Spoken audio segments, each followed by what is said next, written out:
Jerry, welcome. Here we go. Grandmaster Jerry Fassi Fontenay. Welcome to another episode of MA Power Talk. Today we're going down to the south side. Are you there, Shihan or Sensei Maben? Yes, I am. Hey, sir. All right. So obviously this has been one of those challenging days because you are a busy man. So I want to cut to the chase and blitz right there to the spot.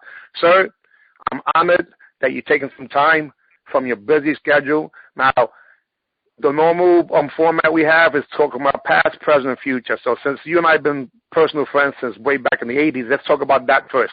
When was it that you and I probably met? I would assume it's at the very least the mid-1980s, but I might be wrong. 1984. Wow. 1984 we met. And I tell you, I'm thinking that we met over at Newark, trading over at now I may be wrong, but I thought we had met through Thunderfoot Curtin. Yeah, it was either Thunderfoot Curtin or our good friend Gerard Eatman, which throughout many years these gentlemen are still friends in the past, which I'm going to be doing a power talk, and also friends in the future. Now, at the time, if I remember correctly, you were living in the state of Michigan, and I might be leaving the city of Detroit. Yes. Yeah, I was in Detroit until 1997. I left in Detroit in 1997. Okay, wonderful. Enough about me or us. Let's talk about you. What was your inspiration, desperation, or motivation to even begin in the martial arts, and what year was it? I started back in 1973, and it was funny because, like most kids, I saw Enter the Dragon. Enter the Dragon hit the screens in the summer of 1973, and I was a Bruce Lee fanatic. And after that, I begged my mom to get me a martial arts program. And like most kids, I started in an after-school program, just in a gym after school twice a week, like a lot of kids back in those days. And back in those days, there weren't, quote unquote professional martial arts schools. Most of where kids started were in backyards, schoolyards, and basements. Well, that's a constant worldwide where we wanted to become superheroes via martial artists, because it seems like to us, I would assume, at least to me, that they can jump higher, they can kick and punch and do things that a mere mortal couldn't do. But that was the closest thing to us becoming superheroes. Was that the case for you? Absolutely. I mean, absolutely. And I think, my experience is a shared experience, because I knew dozens of really good martial artists today that really got inspired or got involved with martial arts because of that. I call it the Bruce Lee moment. They saw Bruce Lee and they wanted to be like Bruce Lee, and they jumped, they jumped head in. Some stayed and some didn't. But that mid '70s period was a real turning point here in the United States for martial arts, because that's when a lot of today's martial artists got involved.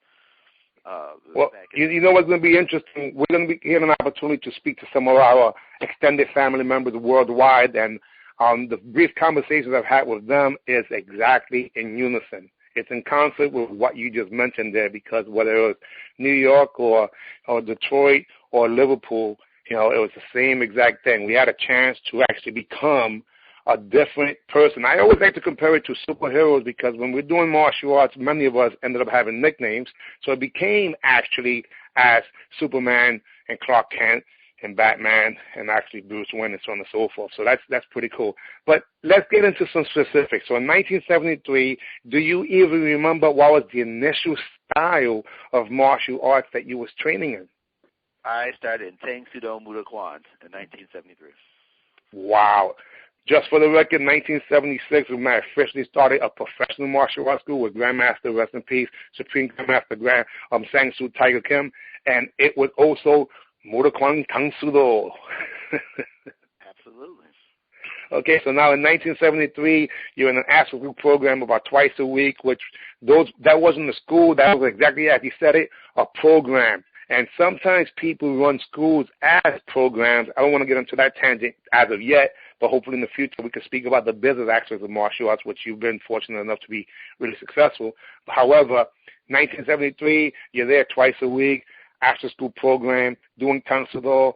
I would assume that and believe that you're eventually started in another style called Inshinryu, which is what I consider one of the first mixed martial arts, only in the fact that it had such a diverse curriculum that included Kobudo and self-defense and what have you. But so when was the transition from the Mudokan Tansudo over to the Inshinryu?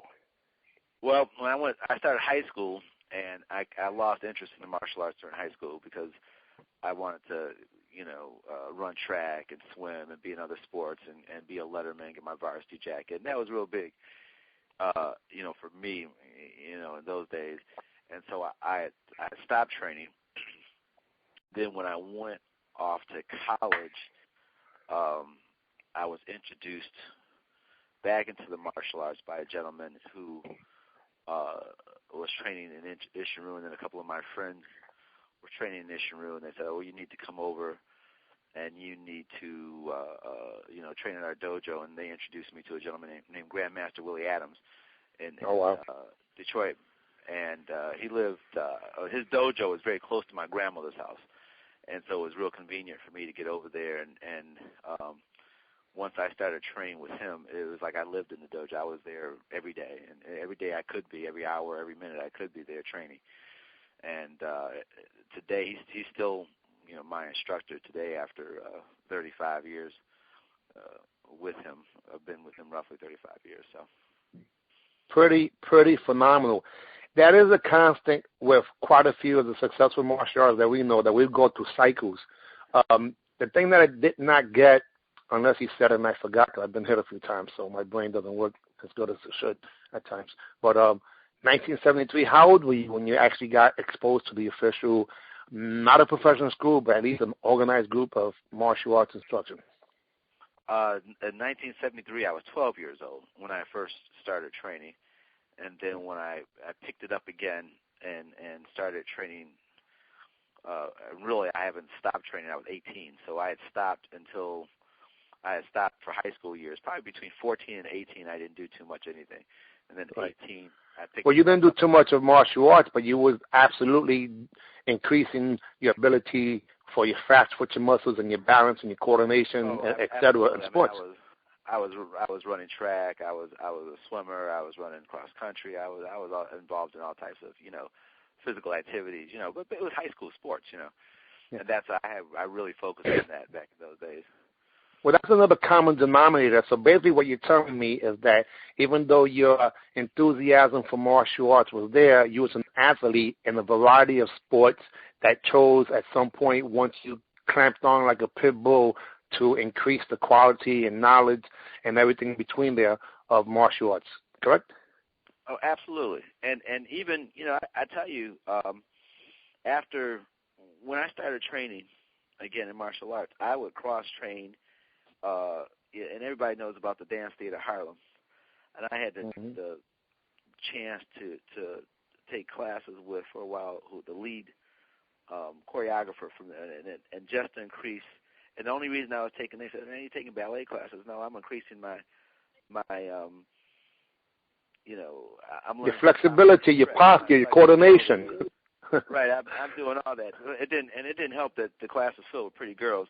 But I was ready to say, let's get down to the nitty-gritty here, baby. You was motivated by females being in the class, and if you're going to be one of the few men stretching there that weren't actually gay, you're going to get some potential dates. Right, but I walked into class wanting to, to increase my stretch. I wanted to kick high in the air like my friend Jerry. I wanted to put my leg right up there. So, a lot of times over the years, you've gone and done some cross training. I've cross trained in yoga.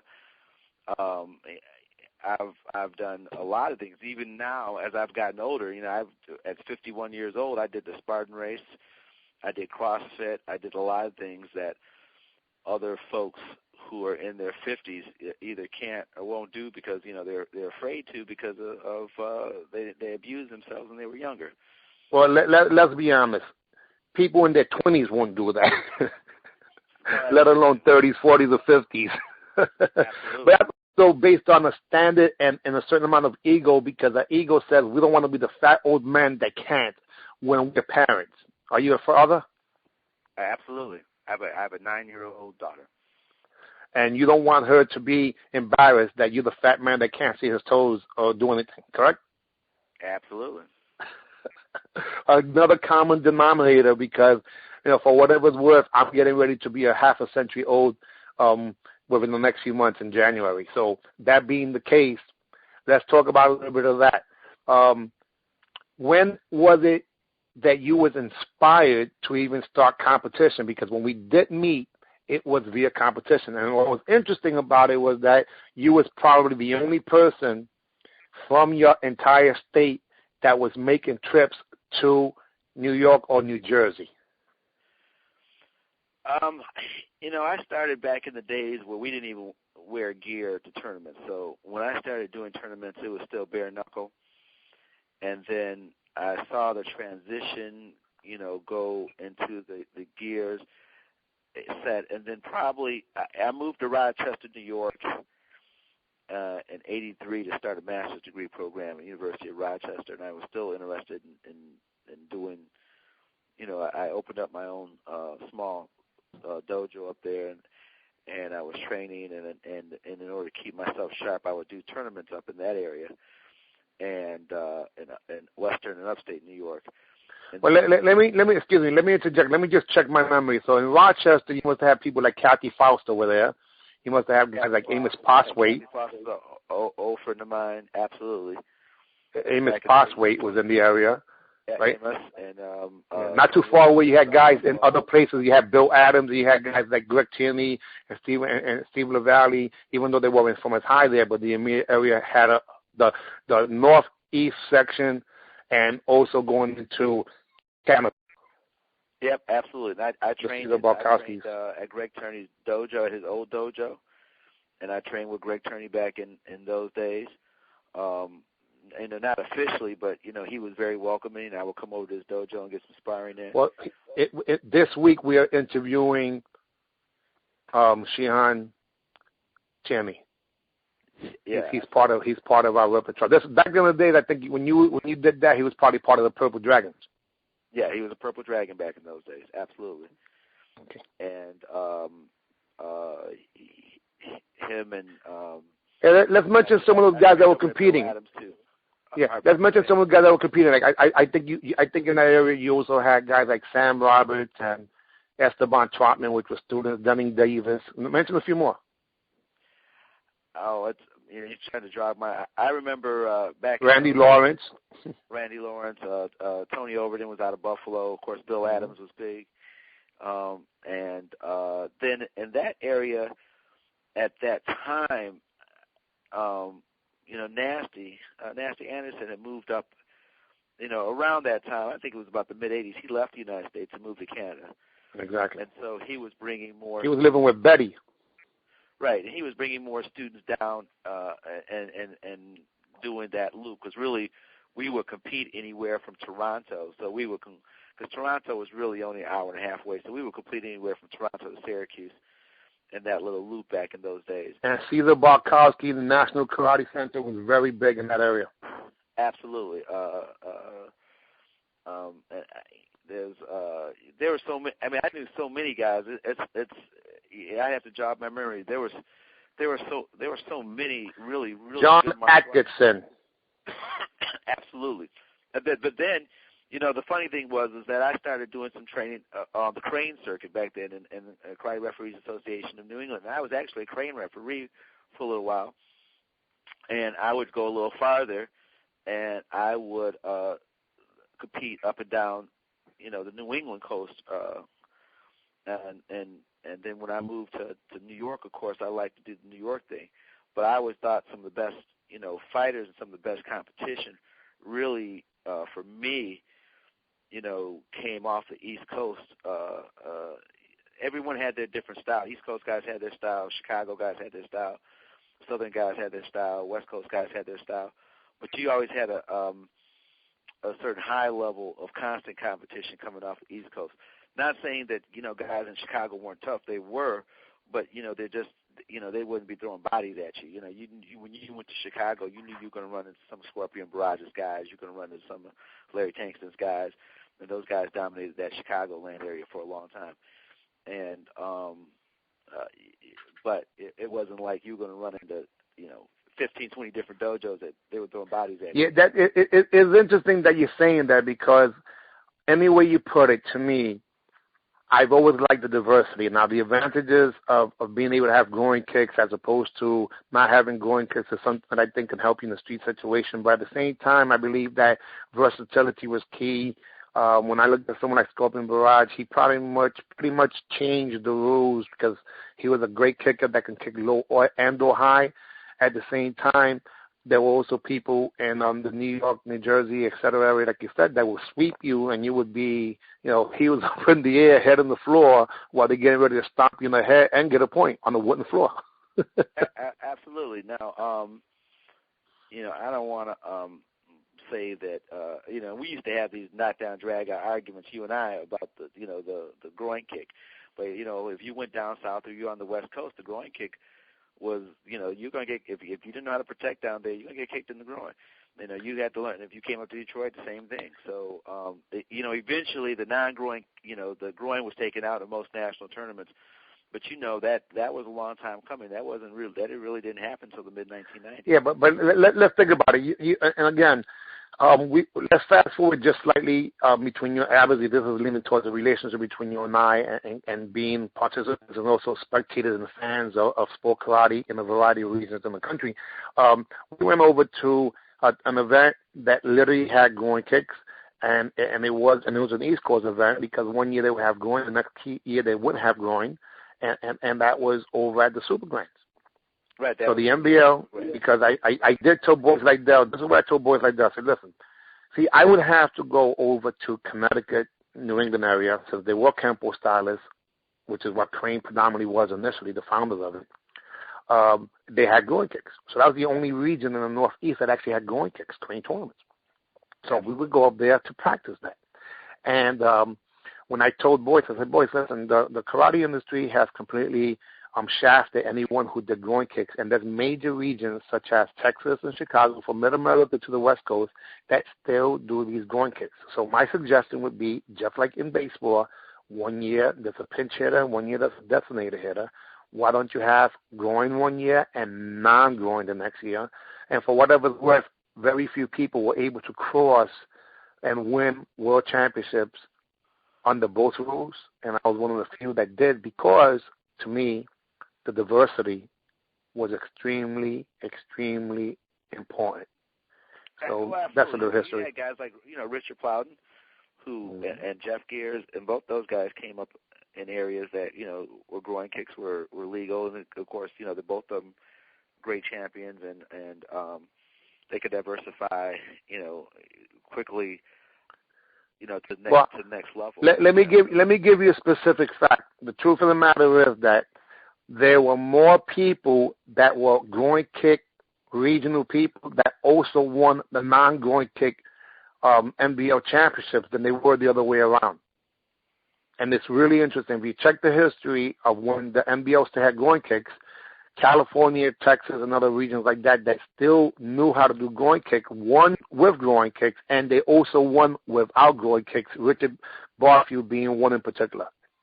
Yes, absolutely. So props to the groin kicks, because when it's all said and done, going back to why a lot of us did martial arts was to be able to protect ourselves in a situation that had no rules or referees, which was the I always consider myself, more of a street fighter than a tournament. I love competing, so I did tournaments. But, I loved the street aspects of it, and I loved, I know a lot of guys who never competed, at least I don't remember them competing, some of Grandmaster Moses Powell's guys, like David James and some of his guys, and Grandmaster V's guys, and to tell you the truth, if you were down and out, if you're down in Chinatown, man, and one night and it got thick, who would you want? Would you want a national NASCAR competitor backing you up on a fight, or would you want one of these guys, who never did competition backing you up in a fight? But that was the difference. I think there's a difference between point karate fighters and martial artists that also do point. Absolutely. And I always consider myself a martial artist who did point karate. And if I had been younger, I would have probably done UFC martial arts. But by the time no question about it, 1,000%. UFC has it going on, and we would have tested our skills in that area. I concur. I got shafted from kickboxing. Kickboxing is what turned me messed up because I was able to earn more money as a parent at age 17 with doing point karate tournaments. My thing was slightly different. I was not formally educated. My last grade was actually 9th grade, and I'll never get out of that.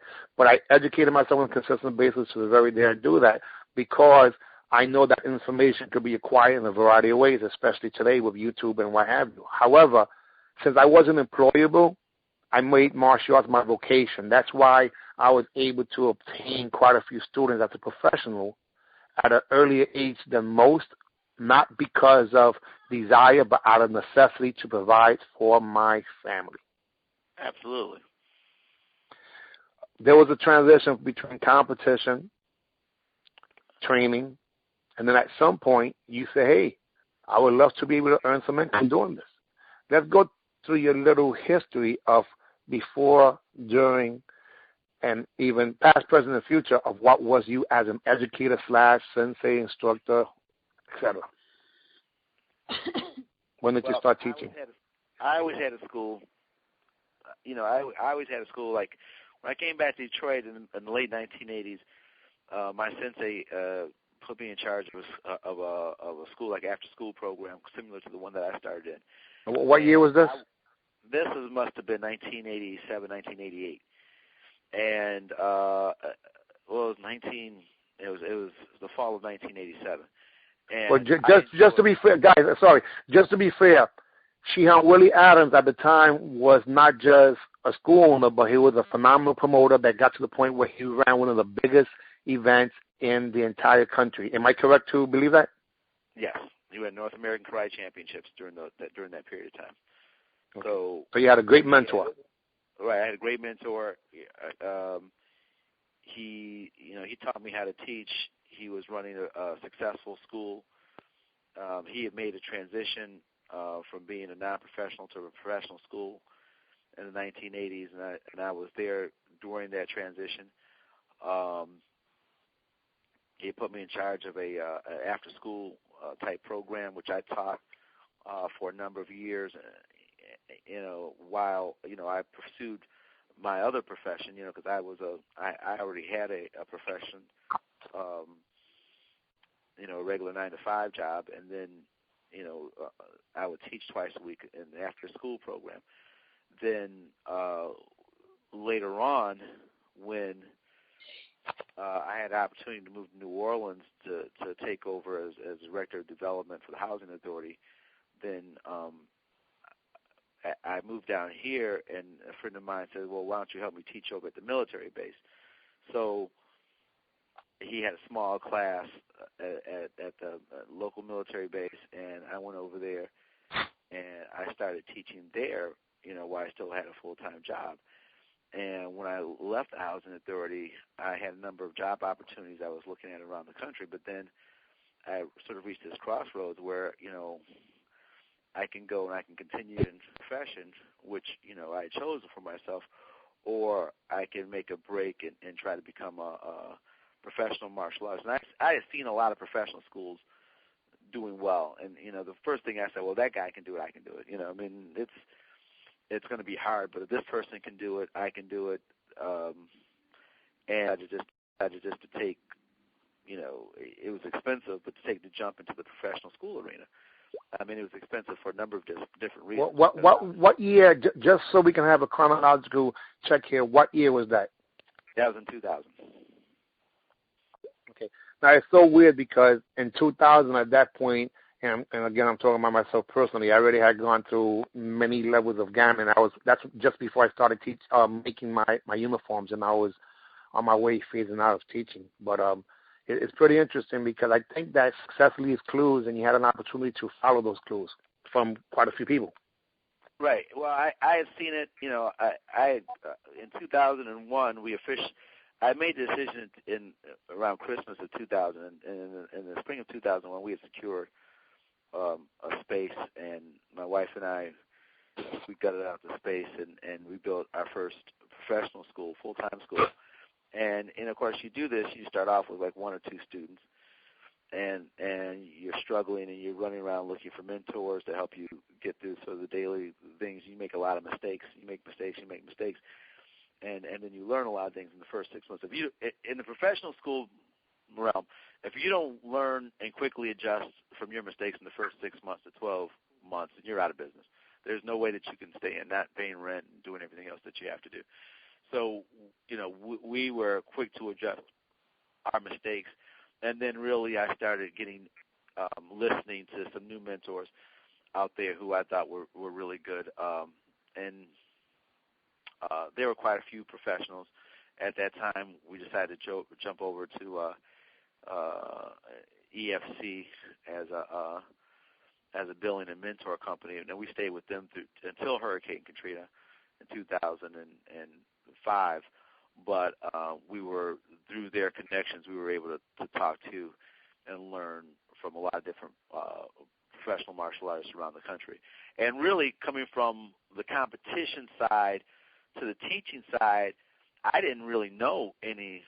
There weren't a lot of guys there were very few people. You were one of the few people, but there were very few people who successfully jumped from being a competitor to being a successful school owner.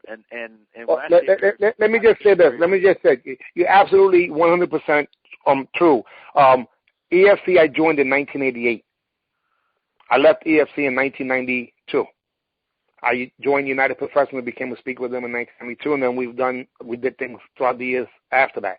However, in EFC, at least you had initially, in terms of the involvement in the martial arts competition, a lot of the actual promoters. And then some of the competitors crossed over. So if anyone gets props, EFC gets props for having the most of, but the majority of the people were not people we can identify with. And I think that's one of the biggest challenges in martial arts that we know. A lot of times just because we can't identify with the person or even know who they are, that we nip our nose to spite our face and don't start applying techniques that we considered commercial. Now, we know this, gentlemen, whoever's listening to this, ladies and gentlemen, we're not saying commercial because for some reason commercial has a derogatory meaning in many respects, and we keep saying the word professional. It doesn't matter the size of your school, but the professional level must be a constant. Is that correct, sir? Yes, absolutely. And things have changed. Nothing stays the same. If you're doing things like the downfall of a lot of large building companies that we've seen in the last, really in the 10 years, is that there's nothing is constant in this industry. Nothing stays the same. So if you're doing the same things that people were doing 4 years ago, you're in trouble. And it's actually, I think today it's gotten a lot, in some ways easier, in some ways more difficult to run a professional school. It's easier in terms of having tons and tons and tons and tons of information out there. It's more difficult in parsing through that information and figuring out what actually works for you, because everyone wants to tell you how to be successful nowadays. You got, there's a new consultant popping up on Facebook, on the internet. It seems like every 10 seconds nowadays, and everyone has a secret to bringing you 1 million students and stuff like that. And a lot of it is, well, let's just put it this way. A lot of it is yeah, we call that bullshit, but I can say that you don't have to. Okay, yeah. So what's the difference here? Again, you are an extremely professional person that knows that regardless of how strong we are, we can't take back time. So you really have to schedule your time, and it's obviously attached to your money, and your money is attached to your family, and I'm sure we all have a legacy that we want to create. So why did you even take what we would consider any of your time to do this Power Talk today? Well, I think that it's good to connect, and I think that we have to start really making a bridge between, I hate to say it now, but I'll be 54 years old this year. I'm part of an older generation of martial artists, which I never thought, 30 years ago, if we had sat down in 1985 or 1986 in the mid-'80s and we were sitting around after competition talking about where we would be in 2015, if you had told me I was going to be a professional school owner, I would have kind of looked at you like you were nuts. I don't think that's where our heads were at back then. And I think that right now, if you really want to have a legacy, we really have to start building a bridge between folks our age, okay, who have 30-plus years of experience in the martial arts, and a younger generation of not competitor but practitioner, because some of the best, you have competitors who are just interested in competing, then you have practitioners who want to do both, who want to compete, but they also want to learn how to do this professionally. And we have to start providing a bridge and start teaching that next generation how to do this professionally. Or what's going to happen is this: you're going to have a lot of what we've seen in the past. You're going to have a lot of schools close, and when they close, that's it. Everything stops right there. And I don't want that. I actually want to build a legacy where my students can have their own schools. They can make a living doing this, and they can look at me and say, well, that was my instructor. He taught me how to do this, and his instructor was Willie Adams, and he taught him how to do this, and his instructor was this person. He taught him how to have a longevity and a legacy that goes back and back and back, and that everybody built on the earlier generation, that we all helped each other. And this idea that we're going to stay isolated as we get older, just kind of go into our own little corners, that it just doesn't work that way. Well, now I'm not sure if we actually lost Master or Shihan Maben, but as we're having this conversation, a lot of information is being shared. Now, there's a good possibility that his phone got cut off, but let me just reiterate the simple fact. The jewels that we're sharing here are for the intention of saving you time, money, and effort. There's no reason to reinvent the wheel. Now, there are people in positions of leadership and power that are more than willing to share some of that information with the masses, because I will say this again, at the Dojine, you're actually going to learn things that work, as opposed to the hoopla that's been going on, not just in martial arts, but in many respects in the entire world. We are in the front line of the war because a karate instructor literally gets an opportunity to give children and adults alike options to make better decisions in their life. Now, what we did not speak about was the simple fact that financially the returns have been pretty phenomenal as compared to a regular 9-to-5 job. You cannot compare what we have had also in terms of fulfillment, knowing that our lives interconnect with other people's lives. So we live vicariously to children that may not have gotten their so-called black belt, but they did get their black belt in life. And again, it seems like, I'm not sure if it's Sensei or Shihan. Sir, what's your proper, how would you like to be addressed? Is it Sensei, Mr.? We got cut off for a minute. I'm sorry. Sir, we did get cut off, but what I was just saying, and when you listen to this again, you'll be able to. All I did was I picked up the baton as being an extended family member to we're brothers, obviously, and all I did was I reiterated. What I was just saying was how and the reason that people in positions of leadership, that we love to share information, because that the people that are teaching martial arts and whatever level it is, we're in the forefront of helping society make better decisions based on us sharing information, because this is what it's all about. Plus, financially, we've also been able to reap rewards that are greater than many people even realize, while we're giving people high fives and motivation and so on and so forth. Am I correct to assume that? Absolutely, and like I don't know where I got cut off at, but I was saying there are young martial arts practitioners right now in their 20s who want to do this professionally in the future, and they need mentors, and they need folks who are going to help them do it in the future, because no one gets out of here alive. In other words, we're not going to be doing this forever, and we're not going to we're not going to be alive forever, but what we can do is we can help the next generation come along and have that sense of longevity and continuity by helping that next group come along. So that's important. Well, there's a concept in the streets that we learned, which was called each one teach one. Each one. So each one teach one. For those of you who don't know that might have been growing up in the suburbs, there's a few rules that we learned in what today they call urban areas. We just call it home. Right, and each one teach one was one. There was also another thing that I've never mentioned, but this is a street law. You never take a gun out unless you're willing to use it, and you never shoot without willing to do the time, so to speak.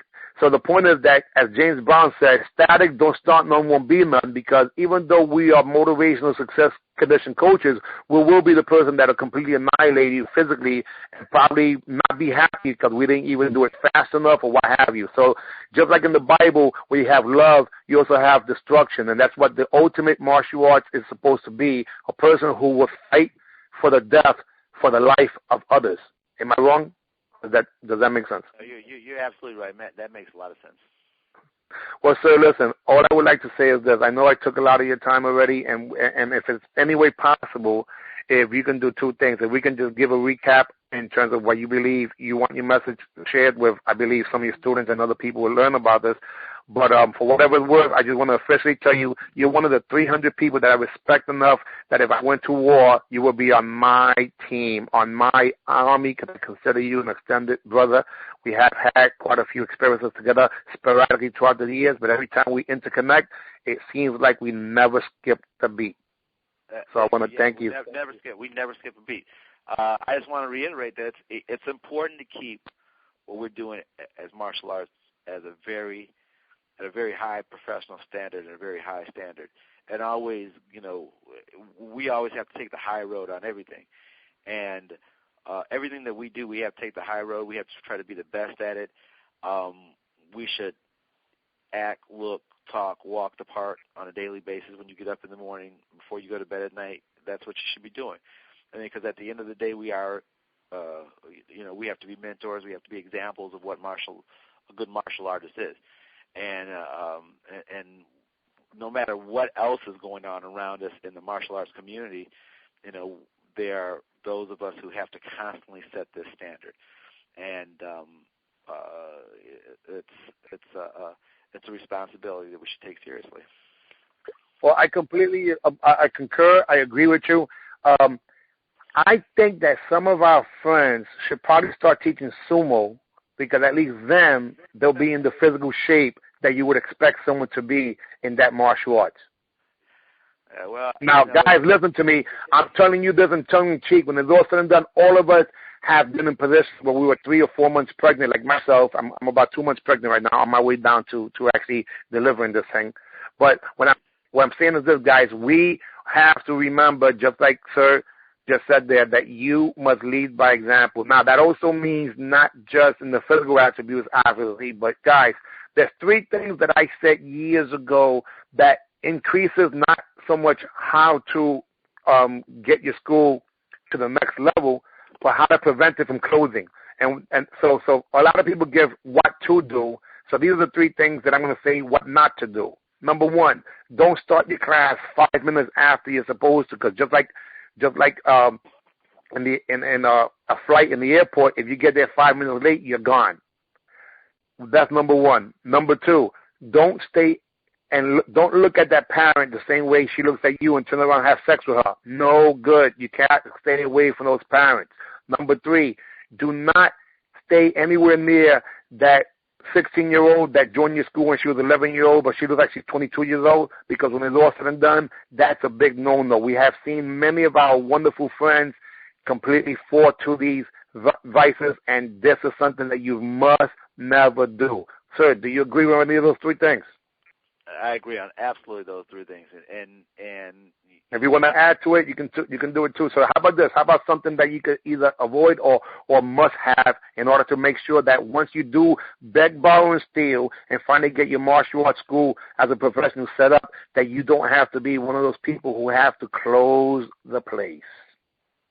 Well, you have to have in a program, a system of how things are run. You just can't come in every day and decide you're going to run it however way that you feel like running it that particular day. It has to be consistency. Everything has to be consistent, from belt ranking to testing all the way through. You can't have favorites in your school, favorite students. You can't have you can't have interest groups popping up in your school that will destroy your school. Like this group, that's your competition group, and they're going to do competition. Then you're taken away from your regular students that come in who just want to learn, anti-bullying techniques or confidence.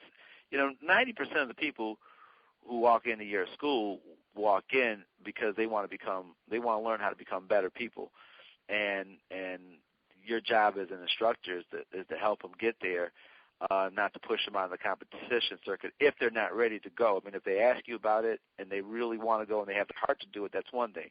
But a lot of instructors will push kids out there too soon. There's so many mistakes that you can make, and what everybody needs to do is get a mentor that they can talk to on a weekly basis that's been successful at doing this. Call that mentor and have a list of questions ready to go, so that you don't make the same mistakes that your mentors. A mentor has been in for years and made a lot of mistakes, and everybody needs a mentor. And hopefully, we can take these conversations that we're having, and we can actually kind of parlay them into a mentorship program for younger guys who are opening their own schools now. Well, you know what? If you really, when you get an opportunity, sir, to take a look at the entire Dojine, you're going to notice that one of the 6 categories presently is mentorship, exactly because we believe, again, each one teach one, but we also believe what Tom Callis created, which is know what you want, have a plan, and the secret, have a success coach. Take consistent action, review your progress, and renew your goals. So there are some free mentorships that are live, recorded from years ago. And as an example, I had a gentleman who was able to get 9 students in a week, and those 9 students joined for 1 year, and 2 of them paid in full for the year, and it was in the week, or I should say in the month of June, when most people did horrible. And I know that this year, from what I understand, your summer, which I don't want to go off on a tangent with that, because I do want to respect your time, but can you just really let us know just briefly what ended up happening in this summer when most people were struggling? How did the school do? Well, what I said to a lot of guys early on is that your summer starts in March, so everything starts in March. When as soon as the snow starts melting, that's the beginning of summer. So what we did, and I'm not, I don't like to brag about this kind of stuff, because what happens is that if you brag about it, you may mess it up in the future. But usually our student is higher during the summer than it is during the rest of the year. Not so much, because in January we have a big pop in January, particularly with the kickboxing folks and the fitness folks. But we start in summer by running a 12-week summer program for parents, just the regular classes for 12 weeks, because parents are actually looking for things to do for the kids. We run during the entire summer, we run a camp, but our camp is strictly a martial arts training camp. It's not a daycare center. So we run from 8:30 to 12:30, strictly doing martial arts training, 8:30 in the morning to 12:30. Parents love it.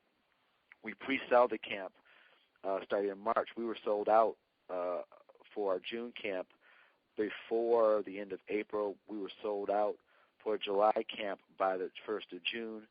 We were going to run a couple of weeks in August, and we were too exhausted because we were literally open during the summertime from 8 a.m. in the morning till 9 p.m. at night every day except for Saturdays. The idea of being successful in the summer all comes down to pre-planning and understanding what the market is and for what we do, and also having your staff and everybody else lined up and ready to go. You can't do it by yourself. You got to have a staff. I've treated my staff very, very well. I pay them well. I do things for them so that they're motivated and ready to go, because they worked really, really hard. I had a 2-shift staff that ran during the summer. I had a staff that just taught from 8:30 to 12:30. Then they cleaned the dojo. Then after that, my next group comes in to help teach the afternoon classes that start at 4 o'clock and go till 9 o'clock at night. So it's staff intensive. It's a very intensive summer, but financially, it was a good summer, and we weren't hurting and we weren't struggling, and we actually picked up new students going into the fall from those programs we offered. A lot of people that join these programs join our summer program are first-time martial artists, or first time trying something out. They come in the summertime because they're not sure they want to do it any other time of year. And so they come in, they join during the summertime. The summertime is the perfect time to run an introductory program, a 3-month introductory program for kids who may want to stay in the program during the school year. But, once again, it takes a lot of pre-planning. Don't whine about how bad summer is and you haven't really laid out a plan to get through the summer when your plan to get through the summer should be set in stone by March 1st. So that's really all I have to say about it. You have to start planning early, and you have to execute. Well, again, it seems like to me that that's consistent with being professional. If you fail to plan, you plan to fail, and all those other things that we heard throughout the year. Now, sir, I'm going to ask you if it's any way possible in the future for us to have another conversation, maybe on some specifics, some different areas, because for whatever's worth, guys, the reason why again, do we address you as Sensei? What do you prefer to be addressed as in your martial arts school? Well, in my school, everyone calls me Sensei. I'm Big Sensei, which would basically be Shihan. Okay. I'm not. No, I understand, Mr. Maben. I understand. Okay, so I completely understand. The reason I want to say that is because protocol, I think, is still important, even though we don't want people to call us different things. When it's all said and done, you are who you are. You are the leader, and we want to address you properly. And I know we're not doing it because of ego. Ego stands for edging God out, right? But what my point here is that if I want to officially publicly announce that Mr. Sensei Burt Maben, who I know for many decades, literally is one of the people that I consider stamp certified and approved and highly qualified, maybe overqualified mentor. Now, one of the intentions of Dojine, which is Dojo in Hand, because we do have a mobile app and a mobile site, and there's a lot of content there. Quick question: you took a glance at Dojine. Were you surprised at how much content was there? No, I know you've been working on it, Jerry, so I knew there was going to be a lot of content there. Okay, well, I appreciate that. If you have been working on it, I know there's going to be tons of content. And we probably haven't even seen all the content that's coming out, rolling out yet. You probably have a lot of stuff that's just sitting on. Well, I appreciate you saying that. I would take that in my crazy mind as a compliment, because I do like to keep things on the next level if that's possible. But yeah, the whole idea is, again, teamwork makes the dream work, each one teach one, and those whole other things that we have. Now, when it's all said and done, guys, our intention here is exactly to do nothing else but share. We are not what we consider dictators. Obviously, we've seen hundreds, if not dozens, of successful operations that were 180 opposite. So you can customize the school any way you want. However, I am going to stop this interview right now because I respect your time. I appreciate the fact that we were able to take this much time from your extremely busy day, sir. Send me the bill, and I know from an hour lesson will probably be pretty expensive nowadays. But I want to thank you from the bottom of my heart. And again, would it be possible in the future for you to share some of your information with us again? Absolutely. Just give me a call. I've been struggling with the head cold this week. It's kind of throwing my schedule off.